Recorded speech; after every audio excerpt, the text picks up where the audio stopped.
नमस्कार, बुलेटिन में आपका बहुत बहुत स्वागत है और मैं हूं आपके साथ दीपिका ओझा। चलिए शुरुआत करते हैं खबरों की। कोरबा जिले के पाली तानाखार विधानसभा के पिपेरिया गांव में आयोजित भेंट मुलाकात कार्यक्रम में मुख्यमंत्री भूपेश बघेल शामिल हुए, जहां उन्होंने इलाकों के विकास के लिए कई महत्वपूर्ण घोषणाएं की। उन्होंने पासान में जिला सहकारी केंद्रीय बैंक के शाखा प्रारंभ करने, मोरेगा में 36 केवी के विद्युत सब स्टेशन का स्थापना और कोरबा में हाथी प्रभावित इलाकों में रेस्क्यू सेंटर की स्थापना, कापू बहारा और तुलबुल में पुल निर्माण के अलावा कई निर्माण की घोषणा की। इस अवसर पर जिले के प्रभारी मंत्री और स्कूल शिक्षा मंत्री डॉक्टर प्रेमसाय सिंह टेकम और लोकसभा सांसद ज्योत्सना महंत भी उपस्थित रहीं। मुख्यमंत्री ने भेंट मुलाकात में ग्रामीणों को संबोधित करते हुए कहा कि योजनाओं से आमजन की जिंदगी में परिवर्तन आए और उनकी आमदनी बढ़े, इसका प्रयास राज्य सरकार कर रही है।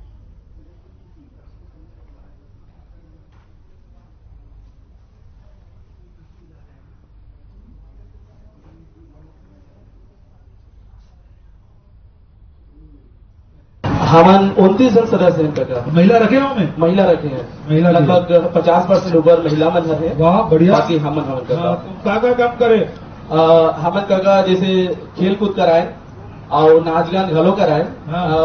धन्यवाद देना चाहूँ काका कि हमारे जो छत्तीसगढ़ के संस्कृति रही से, खेल कूद रही से, सब नदावत रही से और कहीं न कहीं हमन और हमारे बाद आने वाला पीढ़ी है हमन सब भुला जाते रहे और तोहर आए काका हमन ला फिर और सांखली कथे तेला मैं खुद नहीं जानो काला कथे तेला, लेकिन वो दिन खेल कूद में गए ना तो मुझे बता तेला सांखली कथे गई के। ग्राम पिपरिया के हाट बाजार में शेड निर्माण कराई गई थी, अगर घोषणा करा था आपके मत पिपरिया वाला मैं तारीफ नहीं करा तो आगे नहीं बोला। और ग्राम पिपरिया में नवीन बालक छात्रावास खोला जाएगा और पसान में जिला सहकारी केंद्रीय बैंक की स्थापना की जाएगी और अमझर से देवधा सीमा तक के सड़क निर्माण कराए जाएगी। ग्राम पंचायत अरसिया में पेयजल व्यवस्था की जाएगी और ग्राम मोरगा में 36 केवी के विद्युत सब स्टेशन की स्थापना की जाएगी। उधर पाली तानाखार में भेंट मुलाकात कार्यक्रम में मुख्यमंत्री भूपेश बघेल ने शिरकत की। स्व सहायता समूह में काम कर रही कई दीदियों ने अपने जीवन का परिचय मुख्यमंत्री को दिया। गांव की ये महिलाएं शासन की योजनाओं का लाभ लेकर अपनी आय दुगनी कर रही हैं और अपने घर का आधार स्तंभ बन गई हैं। सावित्रीबाई ने स्व सहायता समूह द्वारा 2100 क्विंटल गोबर की बिक्री कर 6,25,000 रुपए सामूहिक रूप से कमाए हैं, जिसमें 10 समूह वाले प्रत्येक सदस्य को 60,000 प्राप्त हुए हैं, जिससे सावित्री यादव ने रोटावेटर और ट्रैक्टर ट्रॉली लिया है ताकि घर की आमदनी को और बढ़ाया जा सके।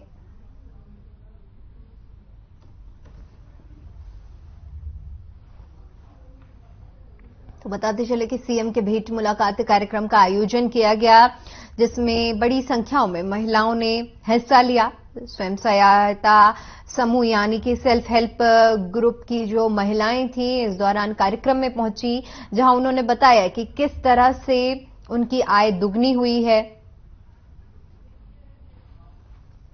महिलाओं ने गोबर के व्यवसाय से अपनी आय दुगनी की है और किस तरह से महिलाएं अपने घर में अपना खर्चा वहन कर रही हैं, ये सारी जानकारी भेंट मुलाकात कार्यक्रम के दौरान सीएम को महिलाओं ने दी है।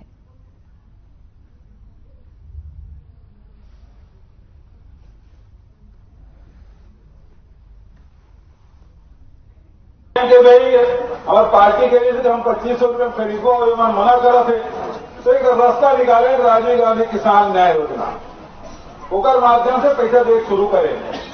हमारे होता तो चावल कम कर दी 26 लाख मीट्रिक टन करने से ये साल 65 लाख मीट्रिक टन। ओकर बाद धान बाज के मंत्री मन बड़ा चिंतित है कैसे मन करबो हमन के नीलाम करता होगा। तो वहां से तो हम 18-19 ले रहे हैं, लेकिन धान हमन बेचे थे ना 1300, 1400, 1500 रुपया हमन बेचे। सरकार घाटा खाद भी किसान को नुकसान नहीं होने दे।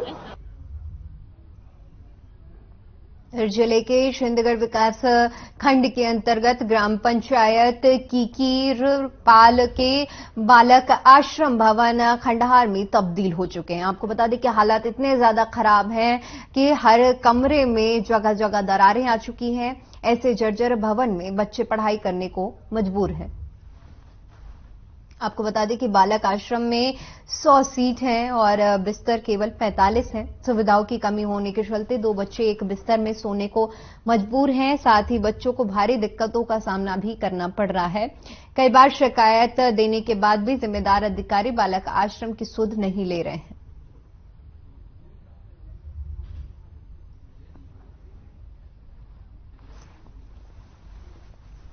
तो क्या नाम है आपका? शंकर सिंह पटेल सर। शंकर सिंह। तो ये जो आश्रम भवन है कितना दिन से झरझर हो गई है? 4 साल हो गए। कोई अधिकारी आते हैं? आते हैं, देखते हैं। तो क्या आश्वासन देते होंगे? कुछ कभी सुने बोलते समय? जी। क्या क्या बोल के चले जाते हैं? तो कई बार लिख के दिए अधीक्षक भी लिख के दिए जी कि भवन खराब है। खराब है तो पास होके थोड़ा लेटे से आता है, नहीं भी आता है। नहीं भी आता, ऐसा बोल देते हैं। तो लेकिन 3 साल से 4 साल हो गया, भवन खंडहर हो चुकी है, टूट के गिरने की संभावना है, बड़े बड़े दरार आ चुकी है। तो क्या भला बताइए, ऐसे में बच्चे का कोई खतरा नहीं हो सकता है? हो सकता है ना जी। अच्छा। तो दादा आपका क्या नाम है? मनीराम मिस्त्री। मनीराम जी, अभी यहाँ पर कितने दिन से यहाँ पर आप प्यून काम कर रहे हैं? 20 साल हो गया सर। 20 साल हो 20 साल हो गया। ये भवन बना है तब से? हाँ, आगे तक सर। आगे से कर रहे हो? 20 है नहीं? तो अभी ये जो भवन है पूरी टूट गई है, बड़े बड़े दरार आ चुकी है, कितना साल हो गया?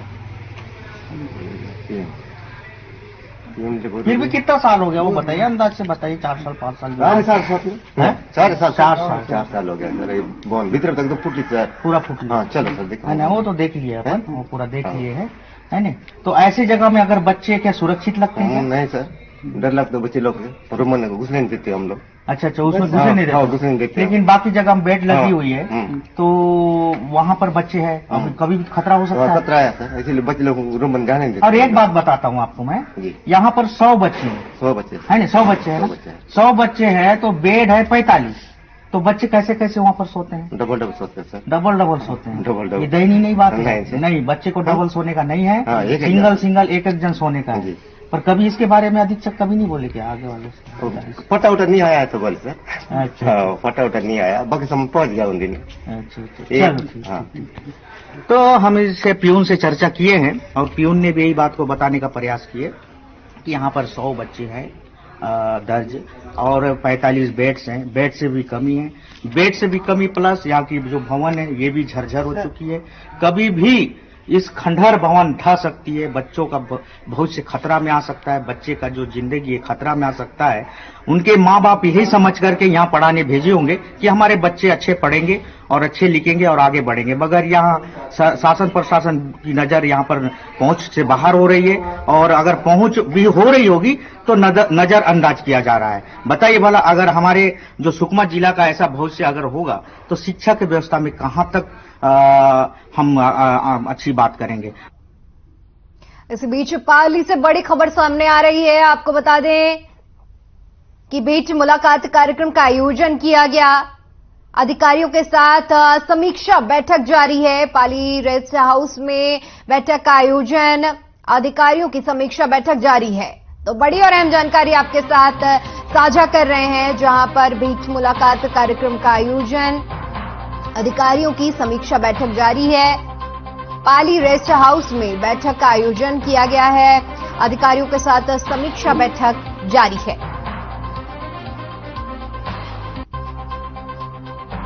भेंट मुलाकात कार्यक्रम से जुड़ी ये जानकारी आपके साथ साझा कर रहे हैं, जहां पर अधिकारियों की समीक्षा बैठक जारी है। पाली रेस्ट हाउस में ये बैठक हो रही है, जहां पर कई वरिष्ठ अधिकारी मौजूद हैं। आपको बता दें कि भेंट मुलाकात कार्यक्रम को लेकर इस समीक्षा बैठक को रखा गया है, जिसमें कई वरिष्ठ अधिकारी भी मौजूद हैं।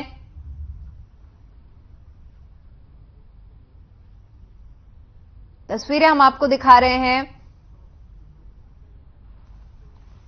जहां पर समीक्षा बैठक रखी गई है।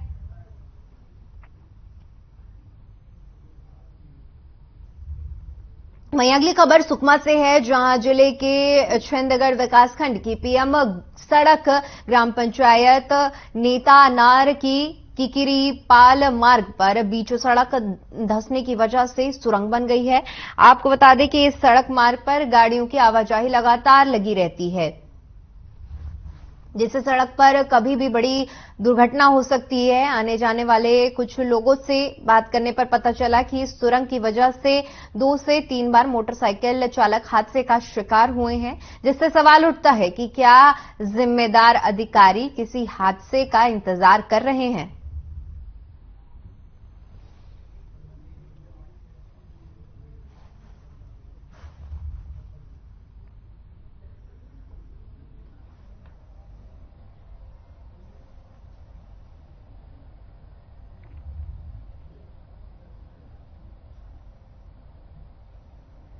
नवगठित शक्ति जिले में जिला युवा कांग्रेस की प्रथम कार्यकारिणी की बैठक का आयोजन किया गया। जिला कार्यकारिणी की बैठक जिला अध्यक्ष बालेश्वर साहू के नेतृत्व में आयोजित की गई, जिसमें प्रदेश युवा कांग्रेस सचिव अभिषेक स्वर्णकार, विधानसभा प्रभारी मोहनीश साहू, अजहर अहमद, अनुभव तिवारी समेत शामिल रहे। वहीं युवा कांग्रेस की राष्ट्रीय सचिव और छत्तीसगढ़ की सह प्रभारी प्रियंका का शक्ति जिले में आगमन हुआ। आगामी चुनाव को देखते हुए यूथ कांग्रेस के मुख्य एजेंडा यूथ जोड़ो बूथ जोड़ो कार्यक्रम को लेकर चर्चा की गई। साथ ही यूथ जोड़ो बूथ जोड़ो पोस्टर का विमोचन भी किया गया।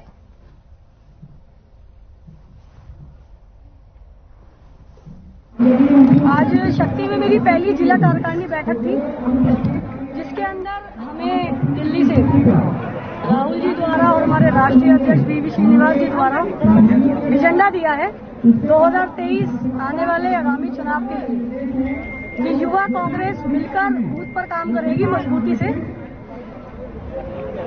यूथ जोड़ो बूथ जोड़ो का एजेंडा आया है। एक बूथ पर 5 यूथ और 2 महिलाएं जोड़नी है, क्योंकि पार्टी के आला कमान का निर्देश है कि संगठन में ज्यादा से ज्यादा महिलाओं को भागीदारी देनी है।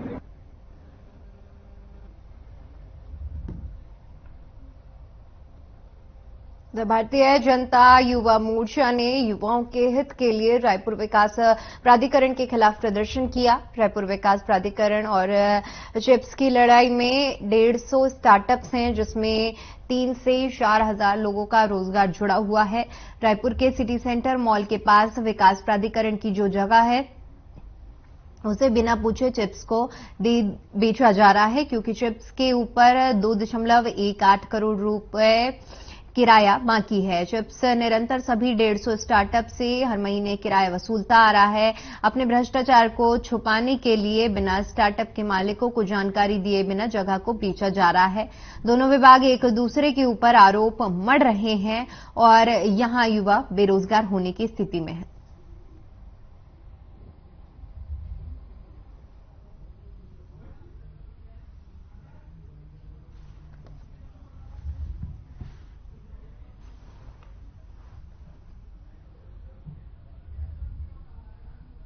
पुलिस ने 11 जनवरी को नक्सलियों पर हुए एयर स्ट्राइक की तस्वीरें जारी की है, जिसमें मारी गई महिला नक्सली पोट्टम होंगी और एयर स्ट्राइक के दौरान किए गए बम के अवशेषों की तस्वीर है। वहीं दक्षिण बस्तर जोनल ब्यूरो के प्रवक्ता समता ने प्रेस नोट जारी कर बीजापुर और सुकमा जिले के 1 दर्जन गांव पर हवाई हमले करने का आरोप लगाया है। प्रेस नोट में माओवादी प्रवक्ता ने सुकमा और बीजापुर सरहद इलाके में की गई हवाई बमबारी को कड़ी निंदा करते हुए लिखा है कि केंद्रीय गृह मंत्री अमित शाह के निर्देश पर बनाया हुआ सर्जिकल स्ट्राइक ऑपरेशन को पीएलजीए ने विफल कर दिया है।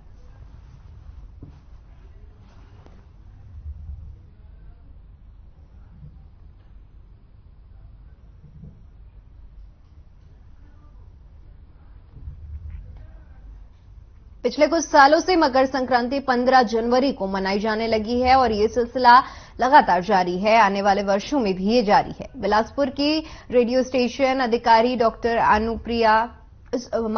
सुप्रिया भारतीयान का कहना है कि व्रत, पर्व और त्योहार पूरी वैज्ञानिकता के साथ हमारे जीवन को प्रभावित करते हैं और पूरे भारत को एक मिठास से जोड़ते हैं।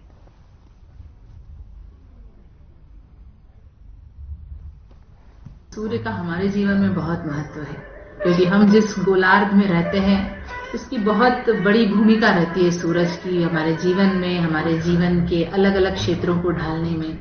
चाहे वो कोई भी विकास का क्षेत्र क्यों ना हो, सामाजिक, आर्थिक, कला, हर क्षेत्र में इस सूर्य का महत्व बड़े प्रखर होकर दिखाई देता है। और मौसम का भी एक संक्रमण काल है ये। हमारे यहाँ ऋतुएं इतनी सारी हैं, अलग अलग ढंग से हम ऋतुओं का आनंद लेते हैं। उनका संक्रमण काल भी हमारे लिए आनंद का उत्सव रहता है।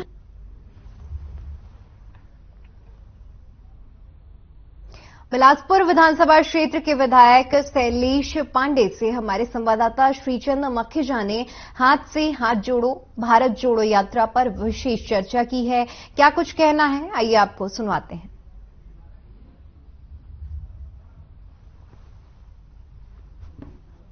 देखिए, इस वक्त देश में जो माहौल नफरत का पैदा किया जा रहा है पिछले कुछ वर्षों से, इसको लेकर हमारे राष्ट्रीय नेता राहुल गांधी पूरे देश में भारत जोड़ो यात्रा कर रहे हैं और भारत जोड़ो यात्रा करने के साथ साथ पूरे भारतवर्ष को जोड़ने का काम कर रहे हैं।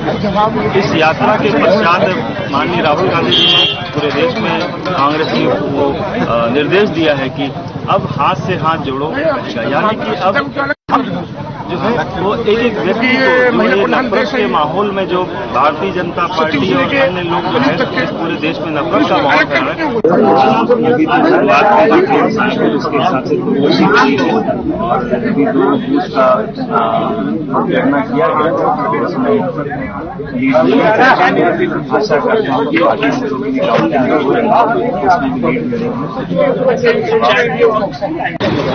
200 का जीत का अंतर रहेगा।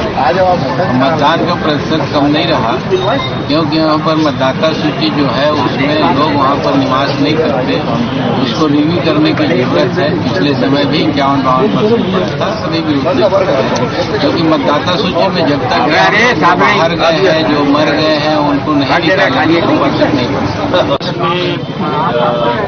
जो माहौल नफरत का पैदा किया जा रहा है पिछले कुछ वर्षों से, इसको लेकर हमारे राष्ट्रीय नेता राहुल गांधी पूरे देश में भारत जोड़ो यात्रा कर रहे हैं और भारत जोड़ो यात्रा करने के साथ साथ पूरे भारतवर्ष को जोड़ने का काम कर रहे हैं। इस यात्रा के पश्चात माननीय राहुल गांधी जी ने पूरे देश में कांग्रेस को निर्देश दिया है कि अब हाथ से हाथ जोड़ो, यानी कि अब हम जो है वो एक एक व्यक्ति को जो नफरत के माहौल में जो भारतीय जनता पार्टी और अन्य लोग जो है इस पूरे देश में नफरत का माहौल कर रहे हैं, इसमें दिल से दिल जोड़ना, हाथ से हाथ जोड़ने का काम कर रहे हैं, ताकि ये देश जो है ये देश सभी का है। ये देश हिंदू का भी है, मुसलमान का भी है, सिख का भी है, ईसाई का भी है, सभी का देश है। इस देश में जो है सभी लोग रहते हैं और सभी में भाईचारा होना चाहिए। नफरत का वातावरण देश को जो है वो खराब वातावरण हो रहा है, इसलिए यह हाथ से हाथ जोड़ो जो है अभियान कांग्रेस चलाई। एक सुंदर शहर बनाने के लिए स्मार्ट सिटी दी गई, राजनीति करने के लिए नहीं दी गई। हमने टेंडर किए, टेंडर करने के बाद पुरानी सरकार ने काम ही नहीं करके दिखाया। आपने लोगों को सपना दिखाया, लेकिन आपके पास योजना नहीं थी कोई। आप बिना किसी योजना के, बिना जनप्रतिनिधियों के सलाह मशवरे के और कैसे शहर का विकास कर लेंगे आप। जब से हमारी सरकार आई है, तब से हमने योजनाबद्ध तरीके से काम करना शुरू किया है, जिसके परिणाम धीरे धीरे अब आने लगे। तो मुझे पूरा विश्वास है कि हमारा जो नगर निगम है, हमारे जो महापौर और हमारे सभी जनप्रतिनिधि हैं, हम लोग साथ मिलकर जो बिलासपुर शहर का विकास कर रहे हैं, मुझे उम्मीद है कि आने वाले वर्ष में बिलासपुर बहुत सुंदर शहर। वहीं अगली खबर धर्मजयगढ़ से है, जहां सरिया नाला के ऊपर मुख्य मार्ग में दिन दहाड़े सड़क किनारे दंतैल हाथी को देख राहगीरों में हड़कंप मच गया। वहीं मामले की जानकारी मिलते ही मौके पर पहुंचे हाथी मित्र दल ने इलाके का जायजा लिया, जिसके बाद राहगीरों ने राहत की सांस ली।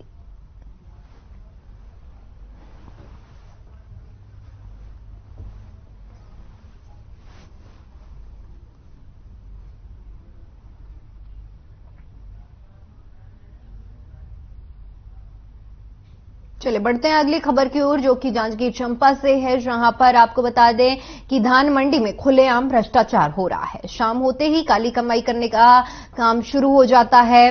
धान मंडी प्रबंधक राजा राम यादव और राम यादव के संरक्षण में यह काम हो रहा है। भीम आर्मी और किसानों का आरोप है कि धान में खामियां निकालकर पैसे लिए जाते हैं।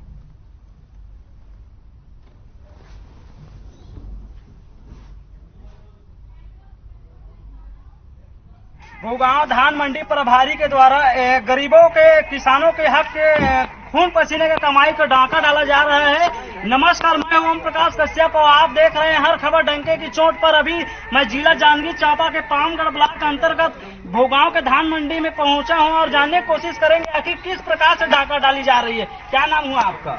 मेरा नाम शिषपाल टंडन है, मैं भीम आर्मी का ग्राम अध्यक्ष हूँ। जी, बताएंगे किस प्रकार से और कौन सा धान मंडी में क्या है माजरा, बताएंगे हमारे दर्शकों को। यहाँ पर हम लोग घूम रहे थे, मतलब 10 बजे तक तो ऐसे ही घूमते रहते हैं जी। तो यहाँ पर घूम रहे थे तो देखा कि बोरी में से धान निकाल रहे थे लोग करके, तो 2-3 दिन से देख रहे थे, कुछ नहीं बोल रहे। तो आज पकड़े तो आया तो साथी लोगों के साथ जी। तो यहाँ पर देखा कि पूरा निकाल रहे थे धान को जी। बताएंगे किसानों के द्वारा कितनी धान ले जा रही है और क्या कुछ कहना चाहेंगे इस संबंध में, कितने धान निकाले जा रहे हैं? यहाँ पर तो 41 किलो 500 लिए जा रहे हैं जी, और बकायदा इनका तो 40 किलो कुछ ऐसे करके है जी। पैसे लिए जाते हैं और अधिक वजन लेने के बाद उसमें से धान रात को निकाल ली जाती है। क्या कुछ कहना चाहेंगे? ऐसी कोई बात नहीं है सर। क्या है, धान बरदाने में जो रहता है, हाँ, जो सिलाई करते नहीं बनता जी, उसको निकाला जाता है। आपके कर्मचारी के द्वारा 200 रुपये की मांग की जा रही है, जिसका वीडियो फुटेज मेरे पास भी मौजूद है। क्या कुछ कहना चाहेंगे इस संबंध में? मेरे को कोई पता नहीं है सर, कोई ना, मतलब आपके धान मंडी में कोई पैसे ले लेते हैं और आपको पता नहीं है। आप वैसे व्यक्ति को चिन्हांकित करके आपको मैं वीडियो को प्रस्तुत करूंगा, बताऊंगा, तो आप लिखित में इस आवेदन को आप अधिकारी पास लगाओगे उससे कार्रवाई करने के लिए? तो होगा ना सर, लेकिन मैं मेरा कहने का मतलब यह, जो व्यक्ति वीडियो फुटेज में दिख रही है उसके ऊपर कार्रवाई करने के लिए आप लिखित में लगाओगे क्या? हाँ, लगाओगे? हाँ, सुनिए सर। हाँ, कोई भी किसान यहाँ भूगांव में, हाँ, मैं तौल पत्र काटता हूँ, हाँ, किसी से 5 रुपए नहीं लेता। नहीं, लेकिन एक व्यक्ति रहता तो बात अलग है। 2-3 किसान बोल रहे हैं कि 41.5 किलो वजन ले जा रही है, उस संबंध में क्या कहेंगे? कोई 41.5 किलो नहीं लिया जा रहा है बरदाना के साथ में। जो क्या वो वीडियो दिख रही है, क्या वो अफवाह वीडियो है, क्या फाल्स है क्या? आपके कहने का मतलब जो वीडियो में अधिक बता रहे हैं, कांटे झुक रही है, कितना अधिक बता रहे हैं आप? बात ड्रग करके नहीं, अभी ठीक है, लेकिन निकाल लिए गए हैं बोल रहे हैं। और 2-3 वीडियो और बताए हैं वो लोग जिसमें पूरा कांटा झुक रही है। क्या कुछ कहना चाहेंगे? ऐसा कोई बात नहीं है सर, जिसमें आप खुद देखें। फुटेज में पैसा लेते दिख रहे हैं, वो व्यक्ति मौजूद है, उससे जानने की कोशिश करें। क्या नाम हो भैया आपका? जी, आप बताएंगे कौन से धान मंडी में आप कार्यरत और किस पद पे कार्यरत है, बताएंगे हमारे दर्शकों को। मैं यहाँ के मतलब मुकदम। क्या है मुकदम? जो मतलब हेमाली काम करते हैं। हमाली। अच्छा, तो बताएंगे आपके द्वारा 200 रुपया मांगे जा रहे हैं और 200 रुपया व्यक्ति किसान के द्वारा दी गई है। धान मंडी का वीडियो है, क्या कुछ कहना चाहेंगे? मैं गूगल नाम से ऐसा मांगा नहीं। हाँ। जो खराब बराबर थे तो किसान मन के थे, चला दे भैया चला दे, तो स्वेच्छा से दे दे, इसे एक बोलता नहीं। आप उसमें तो मांग रहे हैं ना, वीडियो में दिख रही है। हाँ, पैसे मांग रहे हैं 200 रुपया दिए, तो खराब बराबर से तो मांगे हैं। अच्छा, मतलब आपको ये परमिशन, आपको अलाउ कौन दिया? तहसीलदार दिया, अधिकारी दिया, कलेक्टर दिया, कौन दिया? कोई नहीं दिया। तो आपका अधिकार है क्या? धान मंडी प्रभारी ने बोले हैं क्या आपको कि धान खराब है तो उसको वापस करो ना आप लोग? वापस कर से नहीं, आप लोगों का अधिकार है। धान यदि खराब है तो सही वापस करो। आपका कहना सही बात है ना, लेकिन किसान बोल रहा है चलाओ भाई चलाओ। तो पैसा लेके चलाओगे आप? फ्री में भी चलाओ ना, पैसे क्यों ले रहे हो? फ्री भी चला रहे हैं, फ्री भी चला रहे हैं। तो पैसा क्यों ले रहे हो? पैसा क्यों ले रहे हो? फ्री भी चला रहे हैं। कितने लोगों के पास ऐसी पैसा ले चुके हो आप? एक आध क्या बोल लगे वो? एक आध बार? हाँ, एक आध बार। तो उसके बाद किसी की बात नहीं। तुम रात बिका क्या है, दिन में मत शिकार 12 बजे 1 बजे जो भी चोरी हो मिली उसका टाइम आबो धान निकाले थे, पैसा लेते कि मंडी अधिकारी वो आधार में हम आए हैं और रात के धान निकाले। क्या मतलब दिन मान सील सकता है रात के जो फोटो खींचे हैं काम निकाला सर, फोटो खींचोगे मतलब चलिए फिलहाल के लिए इस बुलेटिन में इतना ही। देश और दुनिया की तमाम बड़ी खबरों के लिए बने रहिए हमारे साथ। नमस्कार।